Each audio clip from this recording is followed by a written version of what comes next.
오늘은 하나님의 사람이란, 하나님의 사람이란이라는 제목으로 말씀의 은혜를 나누겠습니다.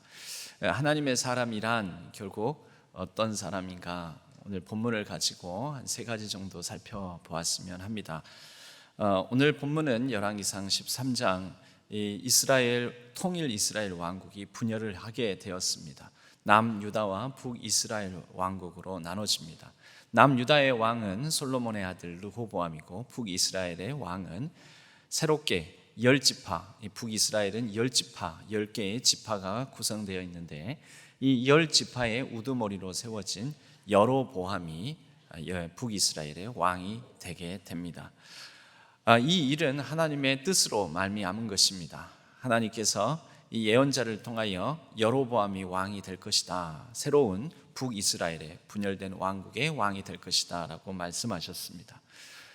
처음부터 이렇게 이제 이것도 하나님의 뜻이니까요, 하나님의 말씀을 따라서 이루어진 일이면 마지막까지 그 왕으로 다스리는 과정과 또 왕으로 이제 마지막 마무리까지 여로보암은 하나님의 뜻에 따라 이루어졌어야 합니다. 하나님의 뜻에 따라 새로운 북이스라엘 왕국이 통치되어야 했고, 또 북이스라엘의 왕국의 왕으로서 하나님의 말씀의 사람이 여로보암이 되었어야 합니다. 그런데 그렇지 못한 부분들이 드러납니다. 그러한 부분들의 결과 오늘 13장부터는 이 여로보암을 향한 하나님의 심판의 말씀들이 이제 펼쳐지게 되는데, 그러므로 인하여 북이스라엘 왕국이 하나님 보시기에 어떻게 버림을 받고 또 심판을 받게 되는지, 이 일의 시작이 여로보암으로부터 시작되었다라는 것을 이 13장이 보여줍니다. 이 가운데 성경에서는 하나님의 사람이 느닷없이, 때로는 이 사람이 어디에서 왔고 어떤 신분이고 또 어떤 배경을 가지고 있는지 명확히 드러나지 않은 가운데, 심지어 이름도 성도 모르는 그런 하나님의 사람, 이런 사람들이 갑자기 등장을 하게 됩니다. 이런 과정을 통해서 하나님께서 그때 그 시대에 하나님의 뜻을 펼쳐가게 되시는데요, 우리가 이 하나님의 사람에 관해서 먼저 첫 번째 주목해야 될 점은, 이 하나님의 사람이 열왕기상 13장을 비롯해서 구약의 이곳저곳에서 등장하게 되는데, 이 하나님의 사람이라는 사람의 정체가 익명의 사람, 무명의 사람이다라는 것을 우리가 인식할 필요가 있습니다. 유명한 사람, 이름이 알려진 사람, 그리고 사람들에게 기억되는 사람이 아니라 사람들에게 그 일이 있고 난 다음에 지나고 나면 잊혀지는 사람, 그 이름도 나중에 끝까지 밝혀지지 않은 사람, 그 사람이 많이 배웠는지 적게 배웠는지 부자인지 가난한지 알 수도 없는 그 배경까지도 오리무중인 사람이라는 것입니다. 그런데 놀라운 것은, 우리는 알지 않습니까? 말씀을 보면서 이 하나님의 사람이라는 익명의 무명의 사람을 하나님께서 그때에 사용하신다라는 겁니다.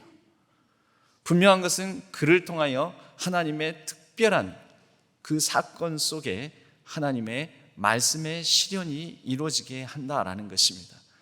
사람은 기억하지 못하지만, 이름도 모르니까요, 성도 모르니까요, 하지만 하나님은 그 특별한 하나님의 사람을 기억하신다라는 것을 우리는 말씀을 보면서 알 수가 있습니다.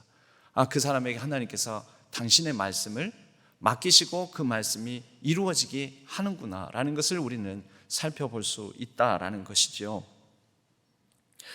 오늘 1절 말씀에 이 사람의 출현이 거창하게 출현하지 않습니다. 아주 무미건조하게 그냥 이 하나님의 사람이 등장을 합니다. 보라, 그때의 하나님의 사람이, 그 앞에 어떤 이 하나님의 사람이 등장하는 전조 형상도 없습니다. 복선도 없습니다. 암시도 없습니다. 그냥 그때에, 보라, 그때의 하나님의 사람이, 이게 등장 전부입니다. 뭔가 중요한 사람이 등장을 하려면 우리가 생각하기에는 드라마나 이런 것도 극적 구성을 하지 않습니까? 뭔가 짠하고 나타나기 이전에 어떤 이런 암시나 이런 복선이나 어떤 극적 전개가 나타나고 이런 구도가 형성되면서 사람이 등장을 해야 되는데, 이 사람은 그냥 나옵니다. 그냥 나와서 굉장히 중요한 순간에 불쑥 갑자기 튀어나와서 굉장히 담대한 선포를 하는 특징을 가지고 있습니다. 여러분, 이 하나님의 사람이 누구일까요? 왜 이름이 알려지지 않았고 왜 이름이 끝까지 밝혀지지 않으며 감춰져 있을까요? 이 하나님의 사람의 이름이 드러나면 특정되겠지만 그 사람, 그 특정한 이름을 가진 그 사람이 하는 일이다 라고 그렇게 정해지겠지만 특정되지 않은 이름이 알려지지 않은 것이라는 것은 이 하나님의 사람의 어느 누구도 이 하나님의 사람이 될 수 있다라는 의미를 갖습니다. 그 하나님의 사람이 누구일까요? 오늘날 지금 이때에는요, 보라 그때에 바로 여로보암 왕이 크게 보면 하나님의 뜻과 다르게 행하며 불법을 행하는 그때에, 오늘날 이 시대가 하나님의 뜻과 잘못 돌아가고 있을 이때에 하나님의 사람은 누가 되겠습니까? 특정되지 않았으므로 누구도 될 수 있습니다.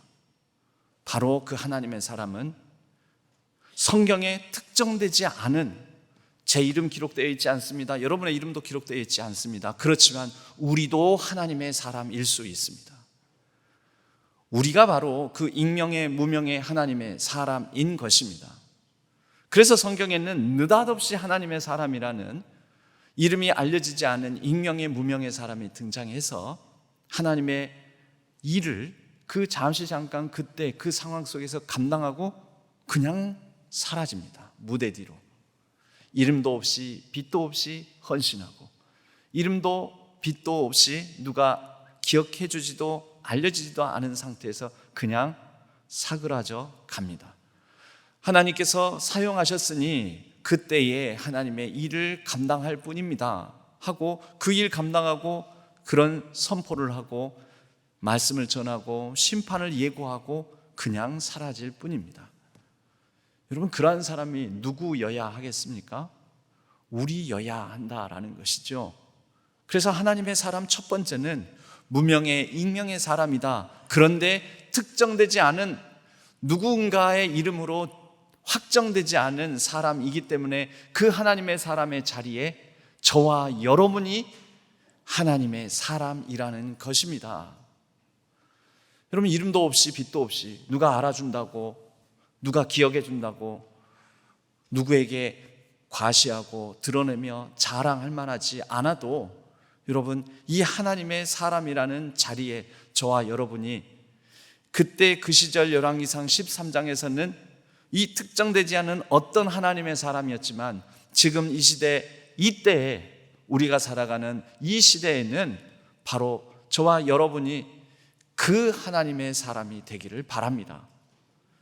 여러분, 이 하나님의 사람이 누구입니까? 어떤 일을 행했습니까? 이 각 절마다 계속해서 하나님의 사람이, 하나님의 사람이, 하나님의 사람이, 하나님의 사람이 반복해서 나옵니다. 1절에도 보면 보라 그때 하나님의 사람이 여호와의 말씀으로 말미암아, 2절에도 하나님의 사람이 제단을 향하여 여호와의 말씀으로 외쳐 이르되, 5절에도 보면 6절에도 보면 하나님의 사람이 여호와께 은혜를 구하며, 8절에도 보면 하나님의 사람이 왕께 대답하되 그 대답하는 말이 여호와의 말씀이, 9절에 이는 곧 여호와의 말씀이 내게 명령하여. 이 하나님의 사람은 어떤 사람입니까? 두 번째로 이 사람은 말씀의 사람이라는 것입니다. 그러니까 하나님의 사람이 얘기를 할 때는 여호와의 말씀으로 말미암아, 여호와의 말씀으로 외쳐 이르되, 여호와의 말씀으로 인하여 여호와께 은혜를 구하며, 여호와 하나님께서 말씀이 내게 명령하여 이르되. 이 사람은 자기 임의대로, 자기 마음대로, 자기 뜻대로 행하는 사람입니까? 아니죠. 이 말씀의 사람입니다. 오늘 본문에는 두 가지의 대립각을 세우는 대립각을 세우는 장면이 이렇게 구조를 가지고 있습니다. 이 하나님의 사람과 대립각을 세우고 있는 다른 한 편이 어느 쪽입니까? 여로보암 왕이요? 네, 우선은 그렇게 보입니다. 여로보암 왕. 그런데 이 하나님의 사람과 대립각을 지고 있는 다른 한쪽 구성이 하나님의 집입니다. 본문을 읽어봐도 하나님의 집이라는 말이 안 나옵니다. 그런데 나옵니다. 이 사건이 벌어진 장소가 바로 하나님의 집입니다. 베델. 베델은 벳 집이란 뜻이고요. 엘은 하나님이란 뜻입니다. 그러니까 벳엘은 뭡니까? 하나님의 집. 이 베델에 유래가 있습니다. 베델은 야곱이 이제 집에서 형을 피하여 삼촌 라반의 집을 향하여서 갑니다. 광야의 한복판에서 어둠 속에서 불안과 불확실성 속에서 두려움에 잠을 청하게 됩니다. 돌베개를 베고 자지요. 돌베개를 베고 자는 중에 꿈속에서 그 꿈 중에 자는 동안에 하나님께서 그와 함께 하신다는 것을 깨닫게 해주는 꿈을 꿉니다. 하늘까지 닿는 사닥다리가 있고 하나님의 사자가 오르락 내리락 하는 것을 보는데, 여러분 이 순서가 중요해요. 내리락 오르락이 아니라 오르락 내리락입니다. 오르락 어디서부터요? 야곱이 있는 자리에서부터 저 하늘까지. 그러니까 하나님의 사자가 이미 야곱 곁에 있다라는 거죠. 불안과 불확실성에 있는, 두려움에 사로잡혀 있는 야곱에게 내가 너와 함께하고 있다는 뜻이지요. 오르락이면 저 멀리 하늘에 계신 하나님이 내리락 오르락 하는 거겠지요. 근데 성경의 표현은 오르락으로 되어 있습니다. 그와 함께 하신 하나님의 사자가 땅에서부터 하늘로 오르락 그리고 내리락 하는 그 장면을 통하여 야곱이 하나님이 지금 여기 돌베개를 베고 자고 있는 여기까지도 함께 하시는구나 라고 느끼게 됩니다. 평안함을 얻습니다. 그리고 야곱이 약속을 하지요. 돌베개를 베고 잔 바로 이곳으로 이제 삼촌 집에서 나의 집으로 무사하게 이 땅으로 돌아오게 해 주신다면 이제 내가 하나님의 사람이 되어 바로 하나님께 하나님의 것을 구별하여 10분의 1을 드릴 것이며 하나님의 것을 구별할 것이며 바로 이 자리, 이 돌베개를 베고 잔 이곳이 하나님의 집이 될 것입니다. 하나님의 성전이 바로 이곳에 지어질 것입니다. 이제 이런 의미를 가지고 야곱이 서원을 하게 됩니다. 이름하여 벳엘이라고 하게 된 것이죠. 그래서 그때로부터 그곳이 베델이 되었습니다. 지금 이 사건의 배경 장소가 어디입니까? 벳엘, 하나님의 집. 야곱이 돌베개를 베고 잤던 곳, 하나님을 만났던 곳.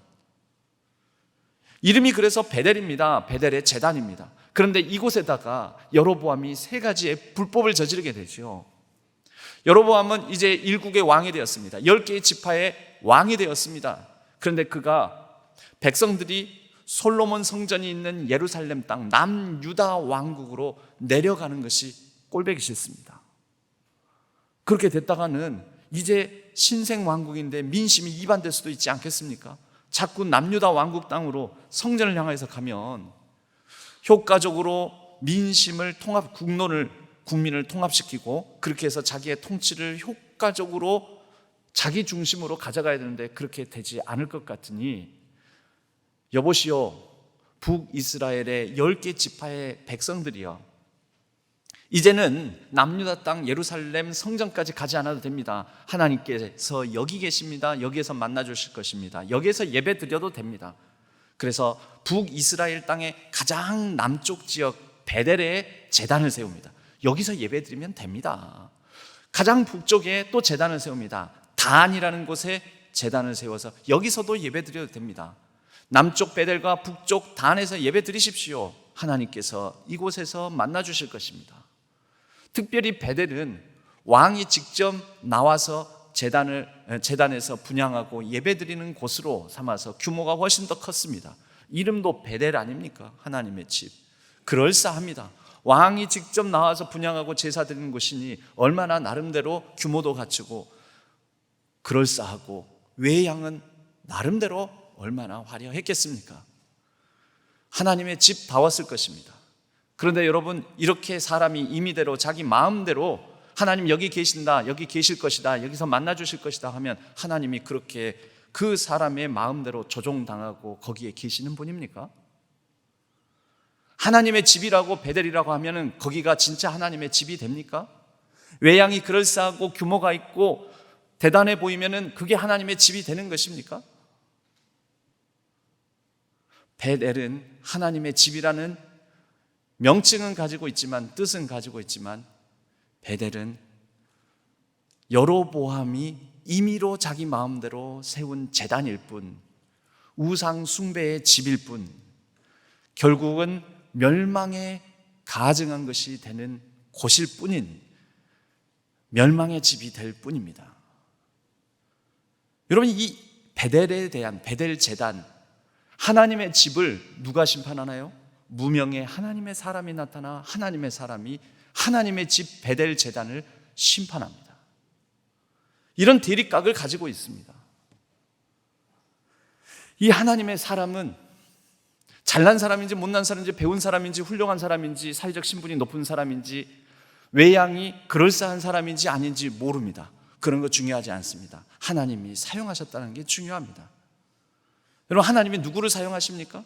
오늘날도 어떤 교회가 하나님의 교회입니까? 어떤 사람이 하나님의 사람입니까? 겉으로 그럴싸한 사람이요? 대단한 사람이요? 많이 배운 사람이요? 교양 있는 사람이요? 신분이 높은 사람이요? 잘 사는 사람이요? 누가 어느 곳에 하나님께서 깃드십니까? 여러분, 하나님의 집은 하나님의 말씀대로, 하나님의 말씀이 깃든 곳, 하나님의 말씀을 따라 지어진 곳, 하나님의 약속이 머무는 곳, 그곳이 하나님의 집 아닙니까? 하나님께서 우선 그때 당시에는 예루살렘 성전에 계신다고 하셨습니다. 하나님께서 정하신 기준대로 성전도 지어져야 됐고 그곳에 제단도 쌓아야 됐고 했습니다. 그런데 여로보암은 자기 마음대로 자기 왕국을 효과적으로 통치하며 민심 이반을 막고 국론을 합하기 위하여 자기 통치를 용이하게 가져가기 위해서 제단을 쌓았던 것이죠. 이 여로보암이 제단만 쌓은 게 아닙니다. 제단만 베델과 단에 둔 게 아니고 이 백성들이 이반될 게 두려운 나머지 원래는 제단에서 제사를 드리는 제사장은 레위 지파 가운데서 구별된 아론의 자손들 가운데에서 제사장을 세우게 되어 있습니다. 그런데 그 레위 지파 가운데 구별된 아론의 후손, 아론의 이 제사장들은 예루살렘 성전에 있지 않았겠습니까? 거기 그 제사장을 데려올 수가 없으니 자기 마음대로 아무나 세웁니다. 그래서 베델에서 단에서 제사를 드리게 합니다. 자기가 세운 제사장에 의해서. 세 번째로, 원래 초막절이면 예루살렘 성전의 모든 이스라엘 백성들이 찾아 모여들게 되어 있습니다. 초막절에 그 모여들 때에는 예물을 가지고 모여들게 되어 있었죠. 예수님도 그래서 요한복음에 보면 초막절에 예루살렘을 찾습니다. 그런데 그 초막절에 그렇게 백성들이 예루살렘 성전을 예물을 가지고 찾아가는 이 여로보암 생각에는 국부가 유출되네. 그가 보기에는 백성이 예물을 드리는 것도 한편으로는 국부로 생각하는 거죠. 그래서 절기도 바꿔버립니다. 초막절이 원래 7월 15일인데 이제부터 우리가 지키는 초막절은 8월 15일이다. 마음대로 불법 제단, 불법 제사장, 불법 절기를 두고 그것을 지키게 합니다. 뭘 위해서? 자기의 통치를 원활하게 하기 위해서. 이것에 대해서 이 하나님의 사람이 꾸짖는 것입니다. 이것에 대해서 심판을 내리겠다라고 말하는 것입니다. 2절 말씀에 보면 하나님의 사람이 제단을 향하여 여호와의 말씀으로 외쳐 이르되 제단아 제단아 여호와께서 이와 같이 말씀하시기를 다윗의 집에 요시야라 이름하는 아들을 낳으리니 그가 내 위에 분향하는 산당 제사장을 내 위에서 제물로 바칠 것이요 또 사람의 뼈를 내 위에서 사르리라 하셨느니라. 무슨 말입니까? 후일에 300년 뒤에 이루어질 일이지만 이 베델 제단 산당 제단이 거기에서 섬기는 제사장들이 죽임당할 것이고 바로 이 제단 불 위에서 완전히 불살라질 것이며 그 뼈가 가루가 날 것이다. 그리고 이 제단은 완전히 회파될 것이다. 베델 하나님의 집이 멸망당할 것이다 라는 말씀을 하는 것입니다. 이것은 이로부터 300년 뒤에 요시야 왕 때 실제 이루어집니다. 요시야 왕은 성전을 수리하다가 율법책을 발견하고 그 율법책에 의거하여 잘못된 하나님을 향한 제단들, 잘못된 제사 방식들, 우리의 신앙생활이 잘못되었구나라는 것을 깨닫고 그 율법책에 의하여 여호와의 말씀, 하나님의 말씀에 의거하여 종교 개혁을 단행합니다. 그 종교 개혁에 단행하는 내용의 핵심이 베델 산당을 부숴버리는 것입니다. 베델 제단을, 하나님의 집이라는 명칭 뜻을 가지고 있는 것을 철저하게 부숴버리는 것, 바로 이것에 대한 예고를 무명의 하나님의 사람이 예언하고 있는 것이지요. 그리고 후일에 이 일이 일어날 것에 대한 징조로 그는 이렇게 얘기를 합니다. 3절, 이런 이 징조에 관한 행위를 하게 되는데, 그날에 그가 징조를 들어 이르되 이는 여호와께서 말씀하신 징조라. 제단이 갈라지며 그 위에 있는 재가 쏟아지리라. 실제 지금 이 베델 제단, 여로보암 왕이 멋들어지게 거창하게 신하들도 거느리고 와서 그 자기가 불법으로 세운 제단에 분향을 하고 있는데 그 제단이 갈라집니다. 그리고 거기에 재가 쏟아집니다. 원래 재는 성전 밖 동쪽 한쪽에 모아서 버리는 것입니다.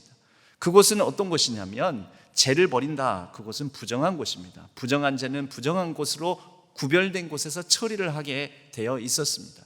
그런데 그 재가 이 제단에 쏟아집니다. 무슨 뜻입니까? 이 제단은 더 이상 거룩한 곳이 아니라 부정한 곳이라는 뜻이죠.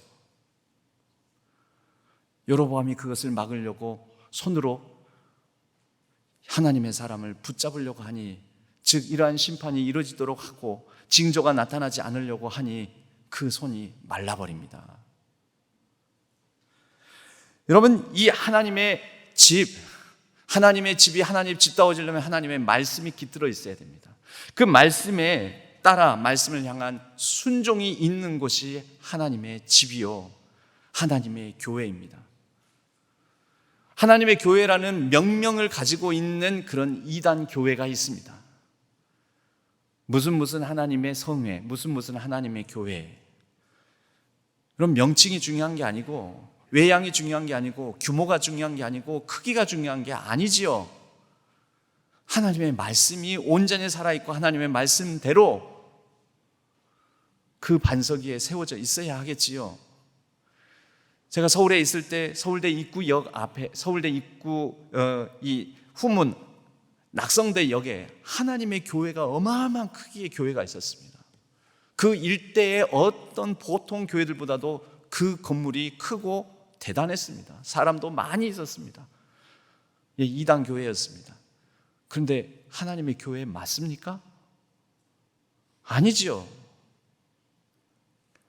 하나님의 사람은 그러면 어떤 사람입니까? 마찬가지지요. 하나님의 사람이 행위를 하고 말을 할 때마다 뭐라고 합니까? 여호와께서 말씀하신 대로, 여호와 하나님께서 말씀하셨으니 그 말씀의 기준을 따르는 사람, 그럴 때 하나님의 사람이 되는 거지요. 하나님의 교회는, 하나님의 집은 그러한 하나님의 사람이 깃든 곳이, 하나님의 말씀에 따르는 말씀을 향한 순종으로, 그 순종으로 인하여서 하나님의 사랑과 하나님의 공의를 드러내는 사람이 모인 곳이 하나님의 교회일 것입니다. 우리 신앙교회가 규모와 크기, 건물이로서 여기는 하나님의 교회다, 하나님의 집이다 라고 자부하는 것이 아니라, 하나님의 말씀을 향한 순종과 그 순종으로 인하여서 드러내는 하나님의 사랑이, 정의가 깃들어 있어 하나님의 사람들로 말미암아 하나님의 교회가 되기를 바랍니다. 여러분, 바로 그런 하나님의 사람은 세 번째로 어떤 사람들입니까? 하나님의 사람은 훈련된 사람입니다. 여러분, 이 사람이 누군지 모릅니다. 배경도 설명도 없습니다. 이름도 모릅니다. 다만 하나님께서 말씀으로 맡겨주신 이 사명을 감당하는 거 보면 그는 훈련된 사람입니다. 훈련되지 않은 사람이 어찌 겁도 없이 왕 앞에 서서 담대하게 심판을 선언하고 징조를 보이며 그 손을 마르게 하고, 그리고 그 손을 다시 여호와의 은혜를 구하며 정상으로 되돌릴 수 있었겠습니까? 훈련되지 않은 사람이요? 여러분, 성도는 크게 보면은 두 부류로 나눠집니다. 양육이 필요한 사람, 훈련이 필요한 사람. 어린아이에게는 양육이 필요합니다. 좀 장성한 사람에게는 훈련이 필요합니다. 그리고 훈련을 받아서 사명을 감당하는 것이죠. 먼저는 자기 자신을 분별해 보시길 바랍니다. 나는 어린아이인가? 나는 어른인가? 신학적으로, 믿음에 있어서, 믿음의 분량에 있어서. 어린아이는 선수로 내보내지 않습니다. 지금 아시안 게임이 진행되고 있지 않습니까? 아시안 게임 어저께 축구 경기가 있었습니다. 보셨습니까? 이겼습니까? 좋았습니까? 예, 좋았죠. 우리 선수들 잘했습니까? 예, 잘했습니다. 근데 한 2분 되기 전까지는 더럽게 못하네, 그랬을 것입니다. 시작하자마자 골 먹는 거 보고 그래. 졌네, 졌어. 끝났네, 끝났어. 에이, 날 샜네, 날 샜어. 에이, 들어가, 잠이나 잘 쓰겠다. 뭐 이런 사람도, 이런 분도 있었을 것입니다. 그 사람이 사실 저였습니다. 아니, 한일전인데 이 한일전에 그것도 그냥 2분도 안 돼가지고 1분 몇 초 만에 그냥 골 먹어버리고.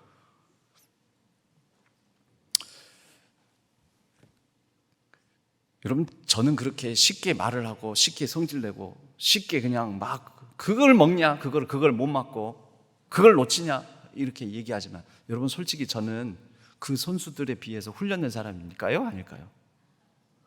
보통 관중, 관객, 경기를 지켜보는 많은 사람들, 그걸 관전하는 사람들은 훈련된 사람입니까? 아닙니까? 나가서 공차로 하면은 거기에서 그 선수들 10분의 1도 100분의 1도 못 찰 것입니다. 근데 말은 쉽게 하죠. 내가 공차면 내가 차도 그것보다 낫겠다, 이렇게 얘기를 합니다. 여러분, 훈련되지 않은 사람은 경기에 내보내지 않습니다. 우리 선수들은 국가대표입니다. 국가대표는 훈련받아 검증이 되어 훈련된 사람을 내보내어 국가를 대표하는 사명을 띠게 합니다. 대한민국 태극마크를 아무에게 붙여주지 않습니다. 그래서 그들을 통해서 국위를 선양하고 싸우고 달리고 그리고 이기고 승리하게 만드는 것이죠.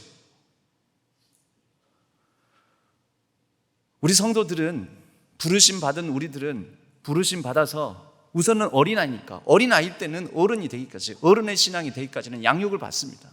케어받고 돌봄받고. 그런데 그러고 난 다음에는 훈련을 받아, 훈련받은 사람이 하나님 나라의 대표 선수로 세상 곳곳에 나가서 하나님을 드러내고 하나님의 영광을 보이며 하나님께 영광을 올려드리는 사람이 되는 것이지요. 여러분, 아무나 왕 앞에 서서 이런 담대한 선포를 할 수 있겠습니까? 아무나 왕을 위하여 하나님의 은혜를 구하는 기도를 할 수 있겠습니까? 아무나 왕의 회유와 왕이 우리 집에 와서 쉬자, 왕이 집으로 오라는, 왕의 집이 어디입니까? 왕궁이지요. 좋은 곳으로 회유하고 어떤 변질시키려고, 동화시키려고, 그를 통해서 하나님의 어떤 이 크고 두렵고 무서운 말씀이 선포되지 않게 하려고 막 붙잡으려고 하는데, 훈련되지 않은 사람이 이 회유와 타협에 굴복하지 않을 수 있겠습니까? 훈련된 사람이니까 이것을 물리치는 것이죠. 말씀의 훈련, 평소에 하나님의 뜻에 따라서 경건의 훈련, 그리고 이건 아니다 싶으면 단호하게 떨쳐 일어날 수 있는 훈련, 두려움 없이 겁도 없이 담대하게 선포할 수 있는 훈련. 이 훈련된 사람이기 때문에 타협과 회유, 심지어 청탁, 협박에도 굴하지 않을 수 있는 하나님의 사람이 된 것입니다. 여러분, 우리의 삶의 대부분은 어디에서 이루어집니까? 교회 아니지요. 교회 바뀝니다. 세상 속에는 회유와 청탁, 타협, 협박, 위협, 두려움, 시험과 유혹 많은 곳입니다. 하나님의 사람은 내가 나가 있는 생업, 가정, 직장, 학업의 현장 곳곳에서 하나님을 대표합니다. 누군가에게는 나는 하나님의 사람입니다. 누군가에게 나는 하나님의 교회를 다니는 사람, 교인의 대표입니다. 누군가에게 나는 하나님 나라의 대표 선수인 것입니다. 그런데 훈련되지 않은 사람이 하나님을 제대로 드러내고 보여줄 수 있을까요? 하나님의 나라가 얼마나 아름답고 귀하고 복되고 찬란한지 하나님의 영광을 드러낼 수 있을까요? 우리 성도들은 그래서 그렇게 훈련받아 우리의 곳곳에서 사명자로 서는 것입니다. 내 지위나 신분으로 서는 게 아닙니다. 하나님의 사람 누군지 모른다니까요. 무슨 직업을 가졌는지, 뭐 어떤 배움을 가졌는지. 하나님께 훈련받은 사람이, 여러분 보통 훈련을 뭘로 받습니까? 우리의 신앙은 훈련을 뭘로 받습니까? 제일 중요한 건 말씀의 훈련이죠. 말씀에 따라서 순종의 훈련이죠. 그 순종을 따라서 그 말씀을 실천하는, 그럼으로써 하나님을 드러내는, 여러분 그런 훈련의 기회가 크게 보면 우리가 기본, 모든 선수들도 기본부터 하지 않습니까? 아마 돌아오면 또 훈련 받을 것입니다. 그 훈련이 쌓고 쌓여서 반복되어서 실력으로 드러나는 거죠. 어느 한순간 갑자기 축구 선수로서 잘하게 되는 게 아니고요. 태권도 발차기를 갑자기 잘하게 되는 게 아니고요. 우리 신앙의 훈련에는 예배, 기도, 말씀, 그리고 헌신과 봉사, 헌금, 이 훈련된 사람이 자기의 것을 내어놓고 자기의 시간을 내어놓고 자기의 물질을 내어놓고 하나님의 뜻에 따라 하나님의 교회를 이루어가고 또 하나님의 뜻에 따라 하나님께서 사랑하시는 세상 가운데 누군가를 향하여서 손을 펼쳐 하나님의 뜻을 이루고 실현하며 살아가는 것 아닙니까? 그렇게 하나님을 드러내는 것이지요. 여러분 우리가 좋아하는 것을 하는 것은 취미 생활이라고 합니다. 취미. 그건 누가 하지 말라기도 합니다. 낚시가 취미인 분이 있습니다. 제가 아는 그분은 그것 때문에 이혼하기 직전입니다. 거의 쉬는 날이면은 저놈의 저 왼수 같은 낚싯대 끌고 나가가지고 밤새고 와가지고 가정도 안 돌보고 가족과 시간도 안 보내고 그런다고 막 볼멘 소리를 합니다. 그럼 왜 그럴까요? 누가 돈 줘서 시켜서 그렇게 하는 겁니까? 아니에요. 자기도 피곤하고 힘들고 그리고 돈 들여가면서 막 낚시하러 갑니다. 그게 취미입니다. 하고 싶은 거는 누가 하지 말라기도 막 합니다. 그런데 훈련은 가능하면 안 받고 싶은 게 훈련입니다. 군대 예를 들어서 여러분 제가 부끄러운 얘기 하나 드리겠습니다. 이 군대를 가려고 날까지 다 받아놨습니다. 한 달 정도 남았는데 맨날 잠이 안 오는 거예요. 군대 가기 싫어가지고 너무너무 잠이 안 오는데 너무 신경 쓰다 보니까 허리가 슬슬 아프는데 이게 어떤 생각이 드냐면 허리가 슬슬 아픈 거 보니까 이게 아마 군 면제 사유가 되지 않을까? 이런 생각이 좀 드는 거예요. 그러고 보니까 내가 허리가 고등학교 때부터 대학교 때도 간혹가다 아파서 한의원 가서 침도 맞고 물리치료도 받고 이런 경우가 이렇게 생각이 나더라는 거예요.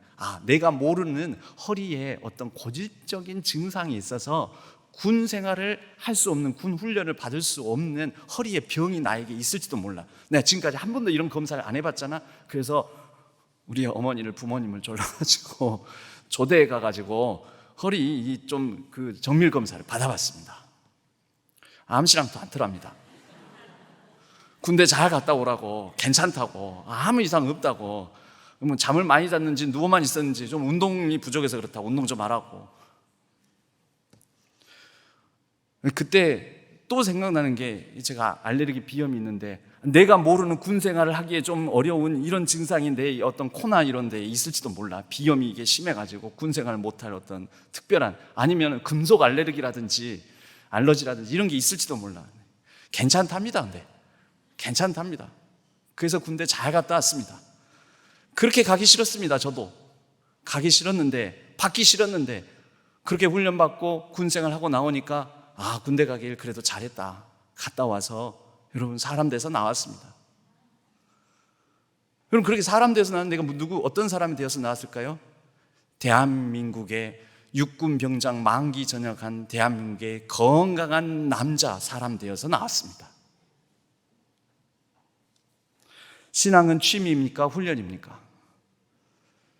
여러분, 신앙은 취미인가요? 훈련인가요? 어느 쪽인가요? 근데 신앙을 취미 생활처럼 하는 분들이 있습니다.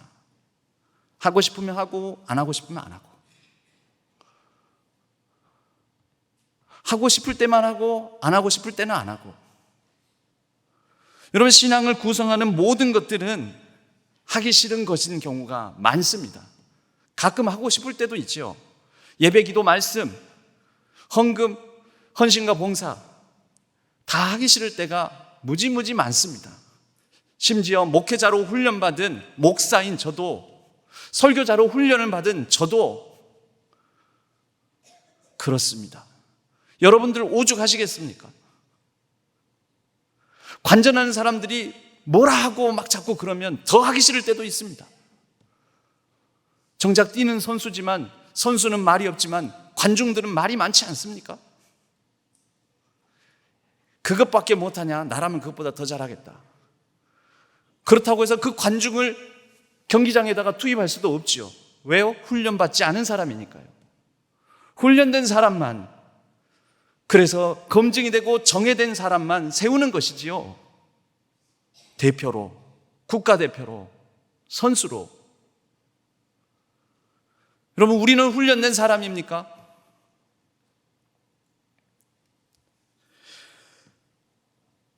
우리의 신앙은 그렇게 훈련받아서 하나님을 드러내고 하나님을 보여주고 하나님의 영광을 사람들에게 보여주며, 와, 하나님이 이런 분이시구나. 누구를 통해서 할까요? 나를 통해서, 여러분을 통해서요. 하나님의 사람들을 통해서요.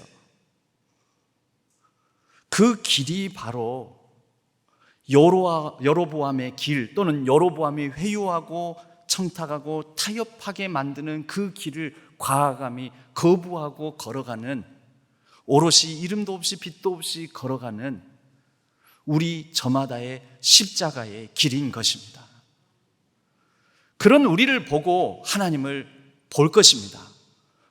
대표 선수들을 보고, 와, 대한민국 대단하네, 대한민국을 볼 것입니다.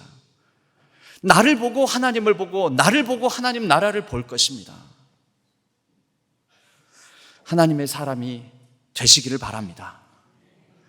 하나님의 사람으로 이루어진 우리 신앙교회가 되기를 바랍니다. 바울은 디모데, 그가 영적으로 낳은, 신앙으로 훈련시켜 낳은 아들인 디모데에게 디모데전서 6장 11절 12절에서 이렇게 말합니다. 오직 너 하나님의 사람아, 이것들을 피하고, 이것들을 피하고는 그 앞에가 돈 사랑하는 것이 일만하게 뿌리다라는 그런 얘기가 나옵니다. 경건훈련에 관한 말씀들이 나옵니다.